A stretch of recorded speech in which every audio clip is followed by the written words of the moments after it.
इधर बहुत सारे ऋषिगण थे, थोड़ा आगे आ जाइए। बहुत सारे ऋषिगण थे। रामचंद्र इस रमणीय स्थान को देख के बड़े प्रभावित हुए। राम, लक्ष्मण, भरत, शत्रुघ्न, वास्तविकता में चारों का मिलन हुआ।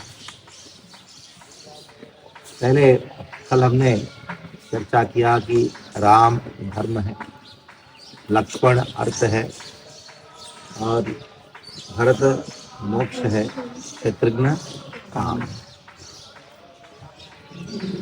जब कामना को, अर्थ को, यानी ऐश्वर्य को, संपत्ति को, धन को कामना से जोड़ा जाता है तो केवल दुख ही दुख, रोने के अलावा और कुछ नहीं। हमारी संपत्ति हमारी इच्छा पूर्ति के लिए नहीं है। हमारे पास जो धन है, अर्थ है, तो अपनी इच्छा पूर्ति के लिए लगाएंगे, वो अर्थ अनर्थ हो जाता है। तो अर्थ का एकमात्र उपयोग क्या है? धर्म की रक्षा के लिए। इसलिए हमारे पूर्वज क्या क्या करते थे? मंदिरें बनाते थे, धार्मिक कार्यों का अनुष्ठान लेते थे। क्यों करते थे? ताकि उनको मालूम है अर्थ का एकमात्र उपयोग है। जब अर्थ को अपनी इंद्रिय भोग के लिए, कामना की पूर्ति के लिए लगाते हैं, केवल और केवल क्लेश। आप देखो संसार में भारत सरकार के जो न्याय व्यवस्था है, मैं एक लॉयर से बात कर रहा था तो उसने कहा 70 से 80% जो प्रॉपर्टी डिस्प्यूट है, वो सारा प्रॉपर्टी डिस्प्यूट दो भाइयों के बीच में, परिवार के आपस की डिस्प्यूट। ने कहा कि सालों साल निकल जाता है, पीढ़ी पीढ़ी निकल जाता है, लेकिन फिर भी वो डिस्प्यूट सॉल्व नहीं होता, क्योंकि वो लोग सोचते हैं कि ये संपत्ति मेरी है, मेरी भोग के लिए। कोई सोचता है कि ये संपत्ति मेरी है, मेरी भोग के लिए। इस तरह से विवाद होता है, केवल क्लेश ही क्लेश, रोना पड़ता है। जब वही अर्थ को धर्म के साथ जोड़ा जाए तो दोनों सुखी, राम और लक्ष्मण। उसके बाद भरत, ये भरत का मुख्य स्थान है। राम भरत को पादुकाएं दे रहे थे। भरत कौन है? मोक्ष। मोक्ष का अर्थ क्या है? प्रायः मोक्ष प्राप्त करने के लोग कहाँ जाते? वन जाते, जंगल जाते। और धन प्राप्त करने के लिए कहाँ जाते हैं? शहर जाते हैं। अब देखो इधर रामायण का स्वारस्य देखो। मोक्ष की प्राप्ति के लिए भरत पादुका लेके कहाँ गए? शहर गए, राज्य में गए, राज्य परिपालन के, मोक्ष की साधन के लिए राज्य। और लक्ष्मणो लक्ष्मीवर्धनः, वो अर्थ है। लक्ष्मण कहाँ गया? राम के साथ। क्या है ये? वास्तविक धन, वास्तविक संपत्ति, प्रभु रामचंद्र की सेवा, ये लक्ष्मण ने सिखाया। निजी सेवा, रामचंद्र की निजी सेवा वास्तविक संपत्ति है। वास्तविक धन वो है। उसके लिए वन में भी जाना पड़े, राम के साथ वन में जाएंगे।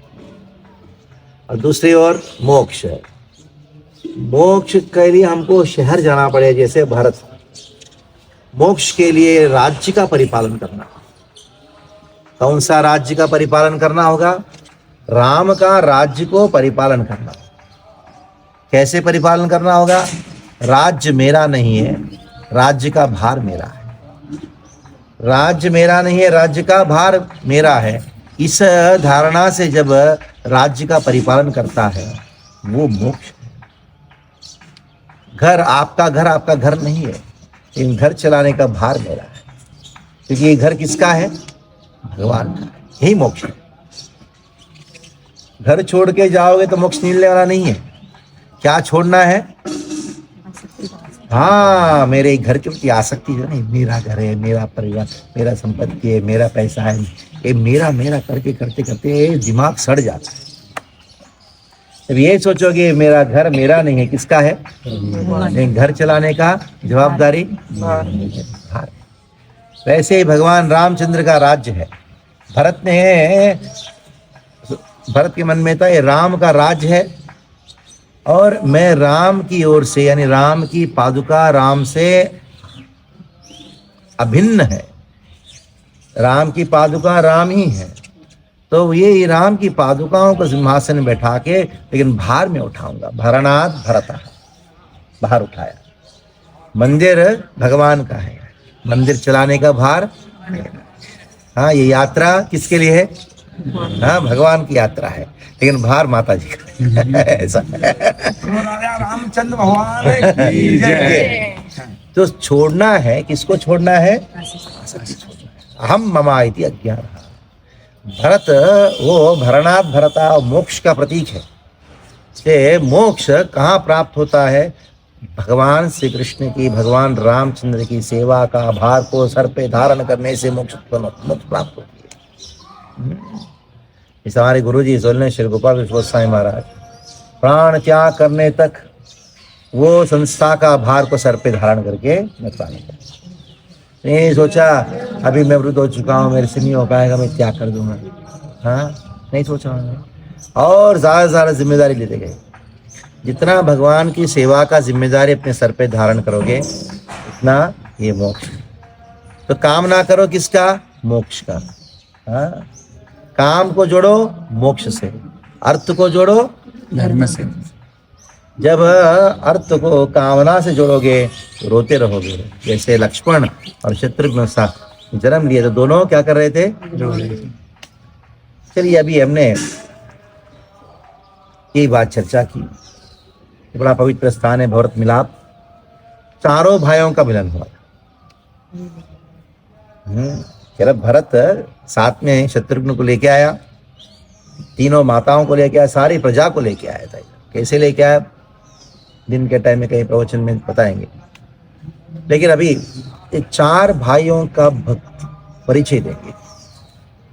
क्यों प्रकट हुए? एक भगवान चार रूप में क्यों प्रकट हुए? एक भगवान चार रूप में क्यों प्रकट हुए?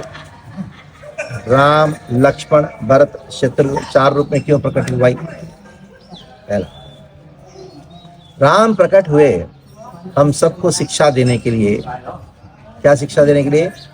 धर्म का शिक्षा देने के लिए। धर्म दो प्रकार का होता है, एक है आर्थिक धर्म, दूसरा है परमार्थिक धर्म।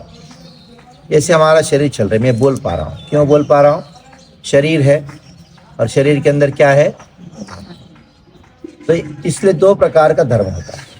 आत्मा का संबंध में धर्म होता है और दूसरा शरीर के संबंध में धर्म होता है। आर्थिक धर्म, शारीरिक संबंधित धर्म को आर्थिक धर्म कहा जाता है। जैसे गृहस्थ है तो पत्नी को देखभाल करना, बच्चे को देखभाल करना, बच्चे को पढ़ाना, घर का खाना बनाना, ये सब क्या है? शरीर के संबंध में धर्म। ब्रह्मचारी है, गुरु का सेवा करना, शास्त्र का अध्ययन करना, ये सब किसका धर्म है? ब्रह्मचारी का धर्म है। वानप्रस्थ का धर्म क्या है? वो तपस्या करना, तीर्थ यात्रा करना, लोगों को मार्गदर्शन देना। सन्यासी का धर्म क्या है? लोगों को आध्यात्मिक शिक्षा देना। ये सब शारीरिक धर्म। आत्मा का धर्म क्या है? आत्मा का धर्म है भगवान श्री कृष्ण की सेवा करना, ये आत्मा का धर्म है। तो रामचंद्र हमको कौन सा धर्म सिखाया? आत्मा का धर्म सिखाया या शरीर या आर्थिक धर्म सिखाया? भगवान रामचंद्र हमको आर्थिक धर्म यानी शारीरिक धर्म सिखाया। आपको अगर कोई भी काम करना है इस संसार में, भौतिक काम के लिए सबसे महत्वपूर्ण क्या चीज की आवश्यकता है? कल मैंने कहा था, आपको याद है? संबंध। क्या है? संबंध। हाँ, आप किसी के साथ कुछ काम करना चाहते तो पहले क्या होना चाहिए? संबंध। इससे पहले जमाने में लोग किसी मिलने आते थे, घर में आके काम की बात नहीं करते थे। क्या बोलते थे? इधर उधर की बात, तुम कैसे हो, कैसे हो, दादा, काका, मामा, चाचा, सब पूरा संबंध निकालते थे कि नहीं? उसके बाद थोड़ा काम की बात करते थे। हाँ, टू द पॉइंट बात नहीं करते थे कभी, क्यों? उनको मालूम है काम तभी होगा जब क्या होगा? संबंध अच्छा। संबंध अच्छा तभी हो सकता है जब हमारे हृदय में क्या हो? गुण हो। क्या है? तो भगवान रामचंद्र ने सिखाया आपको लोगों के साथ अच्छा व्यवहार करके अच्छा संबंध कैसे बना के रखना चाहिए, तो भगवान रामचंद्र ने सिखाया। ये आर्थिक धर्म सिखाया भगवान रामचंद्र के रूप में आके हमको। कौन क्या दिखाया? भौतिक जीवन सिखाया। भौतिक जीवन का अर्थ क्या बताओ, बताइए। भौतिक जीवन का अर्थ क्या है? संसार में रहते हुए संसार में फंसना नहीं। हाँ, वेरी गुड। हाँ, भौतिक जीवन का अर्थ है संबंध। ये नहीं कि पैसा कमाना, घर बनाना, खा पी के रहना। नहीं, पैसा कमाया, 4 करोड़ का बंगला है, लेकिन पति पत्नी में जमता नहीं, झगड़ा करते, क्या फायदा उस घर का? हाँ, 2 भाई झगड़ा कर रहे, क्या फायदा उस घर का? तो भौतिक जीवन का अर्थ है संबंध। भगवान रामचंद्र का संबंध देखो। इधर जब लक्ष्मण के साथ में आ रहे हैं तो सारे प्रजा जो है वो बोले लगी, प्रभु आपके बिना जी नहीं सकते, हम आप वापस नहीं जाएंगे, आपके साथ में आएंगे। तो रामचंद्र प्रवचन देते हैं। क्या प्रवचन देते हैं? भरत जैसा राजा आपको कभी प्राप्त नहीं होगा, भरत के संरक्षण में रखो, और सभी लोग जाओ कैकेयी को आप प्रणाम करो। जिस प्रकार कौशल्या मेरी माँ है, उसी प्रकार कैकेयी मेरी माँ है। कैकेयी के प्रति अगर कोई अनादर करता है, मैं दुखी होता हूँ। अभी जिस कैकेयी ने राम को कहाँ भेजा? वनवास। और किसके लिए भेजा? भरत के। प्रजा को क्या कहा रामचंद्र ने? आप लोग जाओ पॉलिटिक्स करो, भरत को निकालो, मैं आता हूं। हाँ, क्या कहा? पूरा का पूरा सपोर्ट।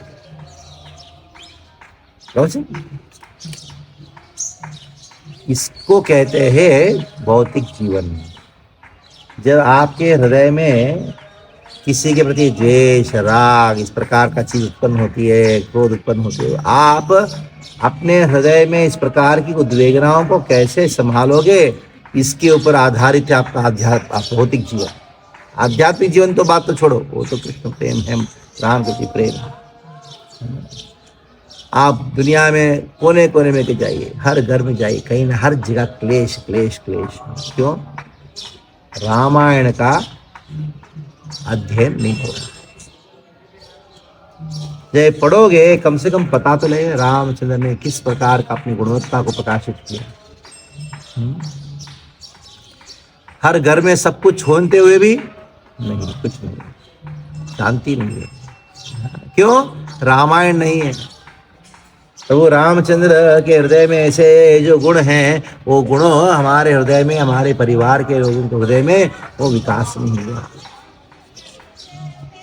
तो राम ने हमको क्या सिखाया? भौतिक आर्थिक धर्म सिखाया। और दूसरा धर्म क्या बताइए? पारमार्थिक धर्म। ये धर्म किसके संबंध में है? आत्मा के संबंध में। तो आत्मा के संबंध में जो धर्म है उसको 3 भाइयों ने सिखाया। कौन? लक्ष्मण, भरत, शत्रुघ्न। 3 भाइयों ने आध्यात्म का 3 स्वरूपों को दिखाया, आध्यात्मिक पारमार्थिक धर्म का। पहला लक्ष्मण। लक्ष्मण ने हमको सिखाया, क्या सिखाया? प्रभु रामचंद्र के प्रति भक्ति सिखाया। क्योंकि भक्ति परमार्थिक धर्म है। आत्मा का एकमात्र पुकार, एकमात्र इच्छा है कृष्ण प्रेम, राम भगवान के प्रेम को प्राप्त करना। जब तक हमको कृष्ण का प्रेम प्राप्त नहीं होता, तब तक आप कितना भी गोता मार लो, सर ऊपर नीचे करो, हंगामा करो, इधर जाओ उधर जाओ, संतुष्टि नहीं होगी। आत्मा सुप्रसिद्धति। नहीं होगा, नहीं होगा, नहीं होगा। ट्राई कर लो, कितना ट्राई कर लो, नहीं मिल जाता। तो आत्मा का जो चाहत है, आत्मा का जो भूख है, आत्मा को जो प्यास है, वो बुझाएगा, भक्ति बुझाता है। तो ये भक्ति का जो पहला लक्षण क्या है? कृष्ण के बिना, राम के बिना जी नहीं पाना। तो लक्ष्मण ने बात सीखा। लक्ष्मणो लक्ष्मीवर्धनः। तो विश्वामित्र ने कहा पर दशरथ को, मुझे राम को अपने साथ में भेजो। राम निकल पड़े तो लक्ष्मण पीछे पीछे। ये तेन बिना निद्राम, राम ऐसे लेटे हुए आंख बंद नहीं कर रहे, लेकिन निद्रा नहीं आ रही। क्यों? लक्ष्मण नहीं है। लक्ष्मण कभी कभी सोने जाता है, राम नहीं तो निद्रा नहीं आती। मृष्टान्नम, यानी जब कौशल्या राम के सामने सुंदर एक प्लेट सजा के देती है, हाँ बेटा खाओ, नहीं बैठा रहेगा, लक्ष्मण आएगा तभी खाएगा। जब सुमित्रा लक्ष्मण को खिलाती है तो राम जब तक नहीं आएगा तब तक नहीं खाएगा। ये विशेषता लक्ष्मण का। और वनवास में जाने का किसका? खाली राम को ही जाना था, लक्ष्मण को जाने की आवश्यकता नहीं थी। लेकिन राम जा रहे थे, लक्ष्मण पीछे पीछे। तो सुमंत्र जाने के बाद पहला रात, यानी दंडकारण्य प्रवेश करने के बाद ये पहली रात की बात है। चित्रकूट आए नहीं। चित्रकूट आने से पहले, भारद्वाज ऋषि आश्रम आने से पहले, जब केवट ने गंगा पार कराया, जब आते टाइम ने गंगा पार किया था, गंगा पार कराया, गंगा पार करने के बाद राम लक्ष्मण सीता चलते चलते एक बड़ा सा वृक्ष के नीचे पहला रात, तब राम ने लक्ष्मण को कहा, हे लक्ष्मण, मुझे बहुत चिंता हो रही है, मेरी माँ की बहुत चिंता हो रही है। चलो ठीक है, मेरे पिताजी तो शोक में तो अपना प्राण त्याग करेंगे, पता नहीं क्या होगा। अभी ऐसा लगता है लक्ष्मण, तुम जाओ, जाके मेरी माँ को संभालो, क्योंकि तुम्हारी माँ को संभालने के लिए तुम्हारा भाई कौन है? शत्रुघ्न। और कैकेयी को संभालने के लिए कौन है? भरत। और मेरी माँ कौशल्या, उनको संभालने के लिए कोई? तो लक्ष्मण रोना प्रारंभ करता है। सीता सोई हुई है, रोना प्रारंभ करता है। क्या रोना क्या था? प्रभु, आपने ये बात सीता को क्यों नहीं कहा? सीता को बोल सकते हैं ना, जाओ सीते जाओ, मेरी माँ को संभालो। मुझे क्यों कह रहे हो? क्योंकि आपके अंदर ऐसा विश्वास है, सीता आपकी बिना जी नहीं सकती और मैं आपके बिना जी सकता हूँ। मैं आपके बिना जी सकता हूँ, ऐसा आप सोचते हैं, इसलिए आप मुझे भेज रहे हो। राम ने कहा चलो। पूरा अध्याय है, पूरा सर्ग है, श्लोकों के द्वारा सुना था, अच्छा था। सूर्योदय हो रहा है, इसलिए सोचा कि थोड़ा जल्दी निकले तो अच्छा रहेगा, गर्मी लगेगी। तो पूरा अध्याय है जिसके अंदर वो लक्ष्मण ने कहा। तो ये तेन बिना निद्राम, यानी जिनके राम के बिना निद्रा नहीं है, राम के बिना भोजन नहीं है, राम के बिना जीना नहीं है, ये बात लक्ष्मण ने सिखाया, जिसको कौन सा भाव कहा गया है? परार्थ भाव कहा गया। क्या है? परार्थ। एक होता है स्वार्थ, दूसरा क्या है? परार्थ। परार्थ यानी परा, भगवान रामचंद्र के अर्थ होने के लिए ही जीना, उसको क्या कहा? परार्थ भाव लक्ष्मण ने प्रकाशित किया। मुझे न कुछ भी नहीं चाहिए, न राज चाहिए, न कोई नहीं चाहिए, मेरी माँ नहीं चाहिए, कुछ नहीं चाहिए। मुझे क्या चाहिए? मुझे केवल और केवल राम का संगत चाहिए। भरत ने क्या सिखाया? भरत ने हमको सिखाया परतंत्र भाव सिखाया। तंत्र, पारतंत्र।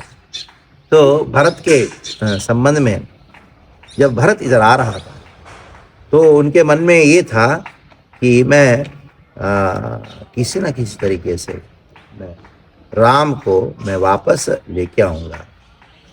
जब तक मैं राम को लेके नहीं आऊँगा तब तक मुझे कभी भी शांति प्राप्त नहीं होगी। तो कुछ श्लोक है जो भरत इस पहाड़ के ऊपर चढ़ के चित्रकूट आने के समय में उन्होंने के उच्चारण किया था। तो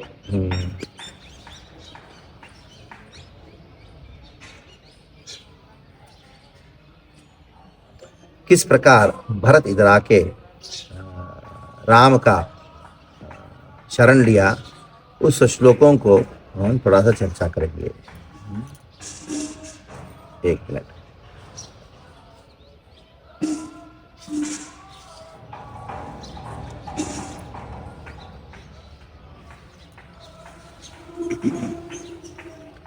तो रावण जो भरत ये बोलते आ रहा है, अत्र हम पुरुषवाग्रम गुरु सत्कारकारिणम आर्यम रक्ष्यामि संपृष्टो महर्षिमिव राघवम।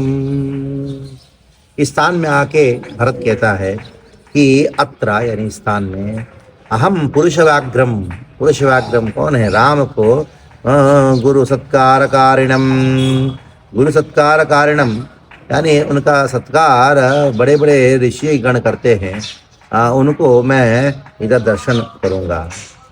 अथ गत्वा मूर्तम तो चित्रकूटम च राघवा, चित्रकूट पर्वत के ऊपर चढ़ते चढ़ते और उधर भरत ने अपनी जितने भी जो मिनिस्टर्स थे उनके साथ में जो आए हुए मंत्रीगण थे, ये बात ये कहता है, क्या कहता है?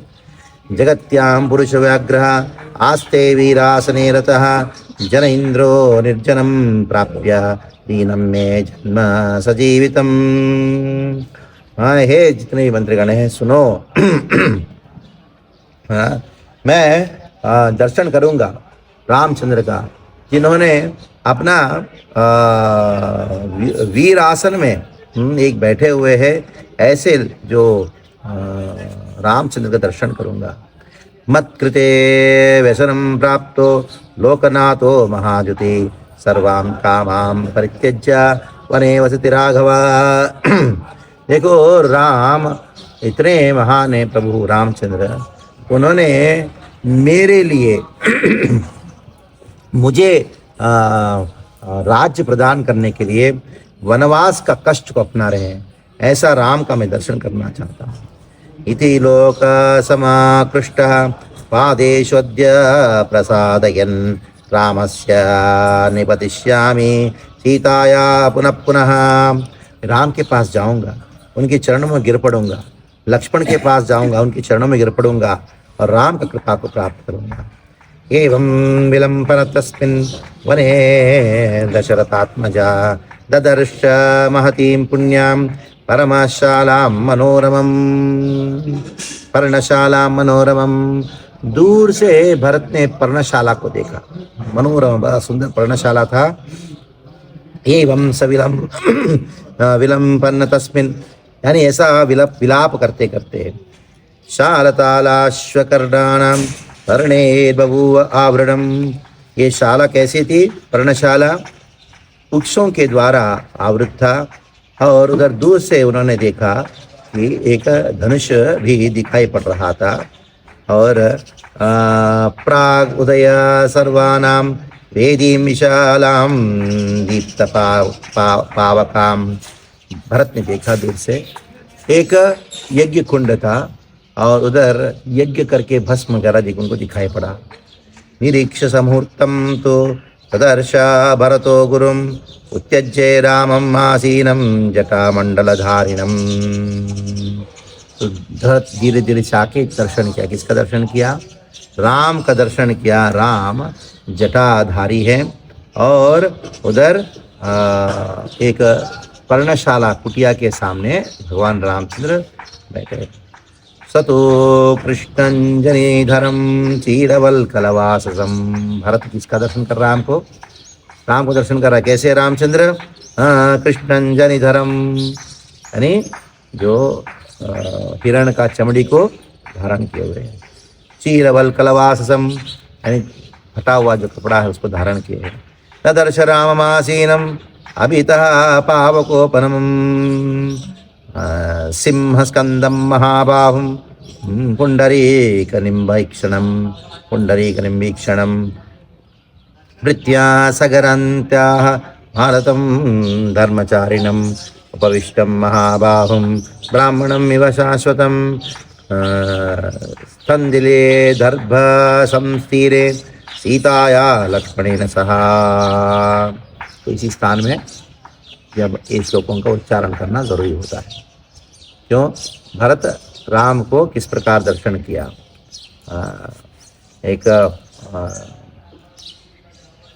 हिरण का चमड़ी का वस्त्र धारण किए हुए हैं और चीरवस्त्र यानी जो पेड़ के ऊपर छाल होते हैं ना उसको धारण किए हुए हैं और ऐसा लग रहा था कि एक अग्नि जैसे प्रभु रामचंद्र प्रकट हो रहे थे। हाँ, उनका जो स्कंद है, उनका कंठ है, वो सिंह जैसा था। और गर्भ घास के ऊपर बैठे हुए सीता और लक्ष्मण के साथ में। तो भरत सीधा जाके रामचंद्र के पास भागते भागते आके रोते रोते रोते रोते सीधा दंडवत प्रणाम करके रामचंद्र के चरणों को उधर गाढ़ आलिंगन करता है। ये भरत का मिलाप जब आ रहा था, पहाड़ के ऊपर चल रहा था, तो भरत बार बार बोल रहा था, हे प्रभु, मैं जब तक राम को अयोध्या का सिंहासन में नहीं देखूंगा तब तक मुझे शांति प्राप्त नहीं होगी। न मे शांति भविष्य, नहीं शांति भविष्य। तो भरत किस प्रकार अयोध्या से इधर तक आए, वो भारद्वाज ऋषि से मिलना, केवट से मिलना, उन सब का प्रवचन में आगे जब हम जाएंगे पता है। लेकिन भरत का एक भाग क्या है, उसका स्वभाव क्या है? स्वभाव है पारातंत्र भाव। मैं स्वतंत्र नहीं हूं, मैं कौन हूं? परतंत्र हूं। लक्ष्मण का क्या है? मैं स्वार्थी नहीं हूं, मैं कौन हूं? परार्थ, परतंत्र भाव। भरत को राम की सेवा से आसक्ति, लक्ष्मण को राम से आसक्ति। भरत को किससे? राम की सेवा से। इसको कहा गया क्या है? परतंत्र भाव। राम को लेके आने के लिए दिया। राम ने कहा पादुका दो, राज्य मेरा है, और राज्य का राजा के रूप में ये पादुकाओं को रखो और भार तुम्हारा। ये बात सुन के, हाँ प्रभु, आपके ओर से मैं राज्य का परिपालन करूंगा। आनंद से भरत इधर से पादुकाओं को लेके। अभी चौथा कौन है? शत्रुघ्न। शत्रुघ्न क्या है? शत्रुघ्न को ना राम से लेना देना है, राम की सेवा से लेना देना। शत्रुघ्न को भरत यानी भागवत सेवा, यानी भक्तों की सेवा से उन लेना देना। भरत को भक्ति से, शत्रुघ्न को भरत राम की सेवा कर रहा है। शत्रुघ्न ने कहा मैं राम की सेवा नहीं करूंगा, किसका सेवा करूंगा? भक्तों का सेवा करूंगा। भागवत कैंकर्य, भागवत सेवा। तो ये चार भाइयों का ये परिचय है। धर्मार्थ काम मोक्ष के अनुसार चार भाई, आर्थिक धर्म, परार्थ धर्म और परतंत्र धर्म, भागवत सेवा धर्म। ये चार चीजें ये हमेशा याद रखिए। अगर याद रखोगे तो रामायण प्राय याद हो गया समझ लो, बाकी सब तो लीलाएं हैं। तो ये चार भाइयों का परिचय जानना बहुत जरूरी है, नहीं तो स्टोरी सुनेंगे चले जाएंगे। ठीक है, तो भरत मिलाप के जो अन्य बातें हैं हम कभी शांति से बैठ के, आज जब मिलता है समय, तो भरत किस प्रकार कैकेयी को डांट फटकार के सुधार के, कैकेयी को सबके सामने रख के सारी प्रजा को लेके भरत आ रहा है राम से मिलने के लिए। वो पूरा का पूरा जो सीन है उसका वर्णन करेंगे। ठीक है, अभी हम सूर्य जल्दी हम परिक्रमा कर लेंगे। कितना टाइम हुआ? बज गया, 7 बजने वाला है। परिक्रमा ज़्यादा नहीं, ऑलमोस्ट 40% हो गया है, 60% बाकी है। करके फिर तो परिक्रमा करने से हम लोग जप करके। हरे कृष्ण, हरि ओम।